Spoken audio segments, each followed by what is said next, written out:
بسم اللہ الرحمن الرحیم۔ ہماری آج کی گفتگو ایسے افراد کے حوالے سے ہے جو بہت اچھی نصیحتیں کرتے رہتے ہیں، لوگوں کو برے کاموں سے منع کرتے ہیں، اچھے کاموں کی تلقین کرتے ہیں، لیکن بدقسمتی سے جن اچھی باتوں کی دوسروں کو تلقین کرتے ہیں خود وہ اچھائیاں نہیں اپناتے، اور جن برائیوں سے دوسروں کو منع کرتے ہیں خود انہی باتوں کا ارتکاب کرتے ہیں۔ یہ بات اخلاقی طور پر بھی انتہائی قبیح اور نامناسب ہے، وہیں دینی طور پر بھی اس کی قطعاً گنجائش نہیں ہے۔ رسول اللہ صلی اللہ علیہ وسلم نے ارشاد فرمایا، یجاء بالرجل یوم القیامہ، کہ قیامت کے دن ایک بندے کو لایا جائے گا، ایک شخص کو پیش کیا جائے گا، فیلقی فی النار،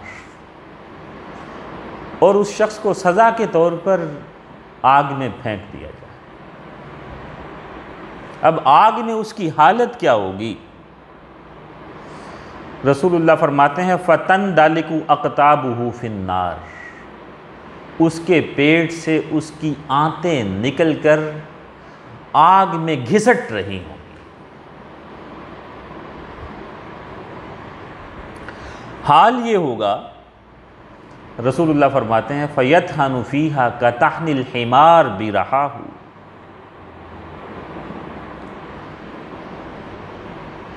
جس طرح سے چکی چلانے والا گدھا چکی کے ارد گرد گھومتا ہے، بالکل اسی طرح وہ شخص اپنی گھسٹتی ہوئی آنتوں کے گرد جہنم کی آگ میں ادھر ادھر گھومتا پھر رہا۔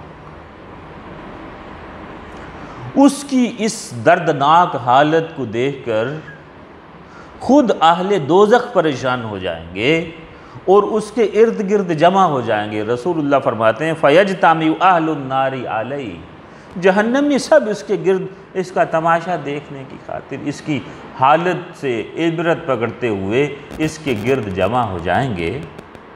فَيَقُولُونَ، اور جمع ہو کر کہیں گے اے فلاں، کہ اے فلاں شخص، ما شانُکَ، کہ تیرا یہ معاملہ کس بنا پر ہے؟ حالانکہ الیس کنت تأمرنا بالمعروف وتنہانا عن المنکر، کیا تم وہی نہیں ہو جو تم ہمیں اچھی باتوں کی نصیحتیں کیا کرتے تھے اور ہمیں برائیوں سے روکا کرتے تھے؟ تو وہ شخص کہے گا کنت آمرکم ولا آتیہ، میں تمہیں تو اچھی باتوں کا حکم دیا کرتا تھا، اچھی باتوں کی نصیحت کیا کرتا تھا، لیکن خود ان اچھی باتوں سے دور رہتا تھا اور اپنے آپ کے اندر اچھی عادتیں پیدا نہیں کرتا تھا۔ وَأَنْهَاكُمْ عَنِ الْمُنْكَرِ وَآتِيهِ، اور تمہیں برائیوں سے روکتا تھا لیکن خود انہی برائیوں کا مرتکب رہتا تھا۔ اس حدیث مبارکہ میں ہمارے لیے عبرت کے بے شمار موتی موجود ہیں۔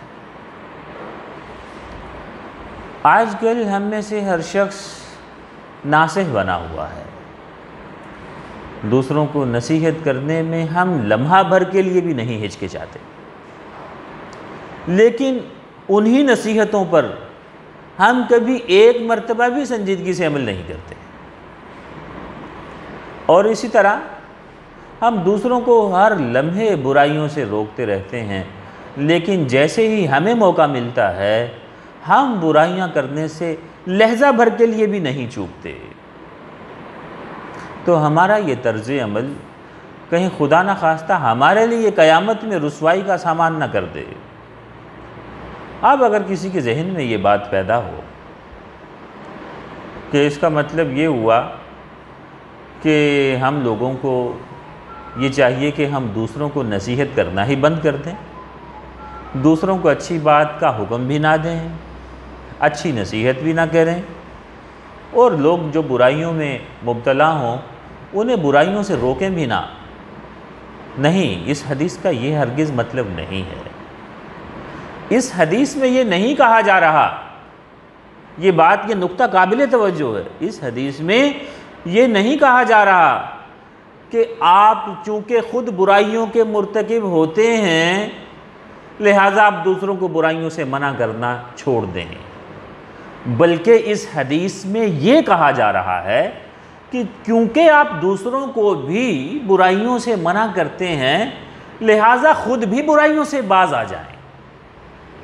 اس حدیث میں یہ نہیں کہا جا رہا کہ چونکہ آپ خود اچھے کام نہیں کرتے اس لیے دوسروں کو بھی اچھا کام کرنے کے لیے کہنا بند کر دیں، بلکہ اس حدیث میں یہ کہا جا رہا ہے کیونکہ آپ دوسروں کو اچھے کام کی نصیحت کرتے ہیں لہٰذا سب سے پہلی نصیحت اپنے آپ کو کریں. آپ کا حق اپنے آپ پر سب سے زیادہ ہے. اپنے آپ کو بھی اچھے کاموں پر آمادہ کریں اور دوسروں کو بھی اچھے کاموں کا حکم دیتے رہیں. خود کو برائیوں سے بچانے کے لیے کوشاں رہیں اور دوسروں کو بھی نصیحت کرتے رہیں برائی سے بچنے کی. یہ نہیں کہ ایک کام ہم نہیں کر رہے تو ہم دوسرا بھی بند کر دیں، بلکہ یہ حدیث ہمیں یہ سمجھا رہی ہے کہ ہم ایک کام کر رہے ہیں دوسرا انتہائی اہم اور ضروری کام مس کر رہے ہیں، وہ دوسرا کام بھی ہمیں ویسے ہی اہتمام اور ذوق و شوق اور پورے جذبے کے ساتھ کرنا چاہیے جو اپنی اصلاح کا ہے، جیسے ہم دوسروں کی اصلاح کے لیے ایک جذبے اور لگن کے ساتھ اور پوری کمٹمنٹ کے ساتھ لگے رہتے ہیں اور اپنے آپ کو بھول جاتے ہیں. یہ اپنے آپ کو بھول جانا یہ قابل مذمت ہے. اور دوسرا اس کا ایک عملی طور پر بھی ہمیں ایک فائدہ نظر آتا ہے کہ اگر ہم دوسروں کو نصیحت کریں اور ساتھ میں خود کو بھی نصیحت کریں، خود کو بھی اچھی باتوں پر آمادہ کریں، تو ان لوگوں میں جن کو ہم نصیحت کر رہے ہوتے ہیں ان کے سامنے ہماری بات زیادہ مؤثر ہو جاتی ہے. اس کے برعکس اگر ہم دوسروں کو اچھی باتوں کا کہتے رہیں لیکن خود وہ اچھی عادتیں ہماری شخصیت کا حصہ نہ ہوں اور ہم دوسروں کو برائیوں سے روکتے رہیں اور خود وہی برائیاں ہماری شخصیت کا جزء لا ینفک بنی ہوئی ہوں، تو پھر لوگوں میں آپ کی بات بالکل بے اثر ہو کر رہ جاتی ہے اور کوئی آپ کی نصیحت کو قبول نہیں کرتا. بے عمل شخص کی زبان سے تاثیر ویسے بھی ختم ہو جاتی ہے.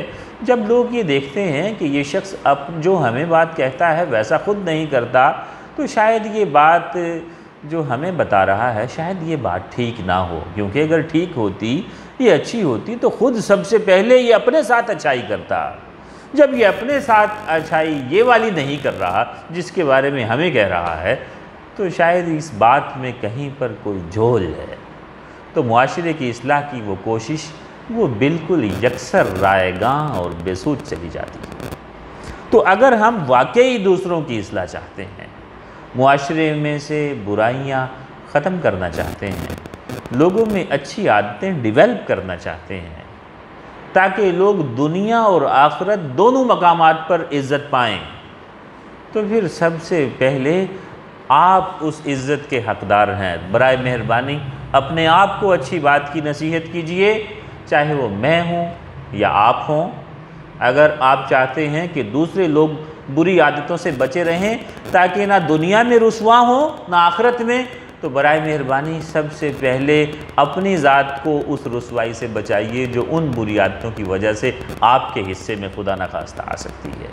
تو اللہ تعالیٰ سے دعا ہے کہ ہمیں ایسا ناصح، ایسا داعی اور ایسا برائیوں سے روکنے والا شخص بنائے جو خود بھی برائیوں سے بچتا ہو، جو خود بھی اچھی باتوں کو اپناتا ہو، جس کی شخصیت کا حصہ ہو کہ جو کہتا ہے دوسروں کے لیے نصیحت کرتا ہے، وہ نصیحت سب سے پہلے اپنے آپ کو کرتا ہے.